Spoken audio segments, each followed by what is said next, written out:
I'm one of the faces behind Definitely Dope, so I'm here to talk to you about hip hop and the impact it had on my life.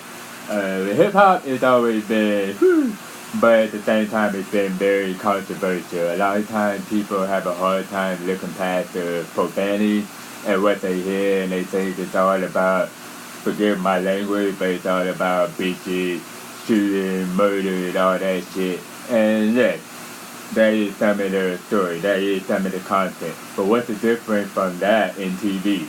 You see killing on TV. You see drugs on TV. You see prostituting on TV. What's the difference between hearing it and a song? You still watch that show. You still not like, I'm against it. I know it's bad, but it's my guilty pleasure. But you want to deny me of my guilty pleasure. That's what I never understood. So I always looked at hip hop like, okay, you know what? I hear all these other hip hop songs, and they have a story behind it. They have meaning. They have a purpose. It's not just cussing, cussing, cussing, cussing. It's really some deep, introspective content that really makes you think, and it's like, wow, okay, that's the struggle you had to go through to get there. I can support that. Like, by all means necessary, you did what you had to do.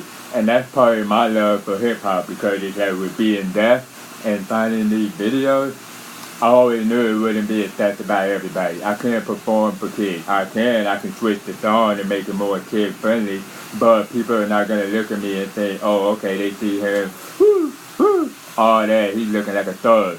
But truth is, really, if you talk with me and you really try to dig deep, look past the superficial image, you might just realize like, oh, okay, there's more to this dude. The same thing goes for hip hop music. They see the gold, they see the giant shining, all the fancy stuff, but it's really more to it. If you understood the music, listen to the lyrics, for example, like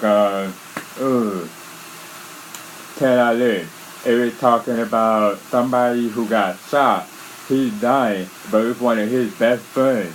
But he wants to bring him back to life, but he has to accept the fact that he can't. Everybody of all colors and races can probably understand and relate to that situation. But because it involves cussing, it's touchy subject. With hip hop, if you can look past that, I've always looked past it. I've always just tried to understand it, and I've always been fascinated with it. But the barrier is just the profanity. That's all it is. And I'm like, hey, if I can make it a more visual way, if I can use it to motivate people to want to learn a new language, if I can use it to motivate and impact a different crowd. All you see for the deaf culture tends to be kid-friendly stuff. So, okay, is that all of the deaf culture?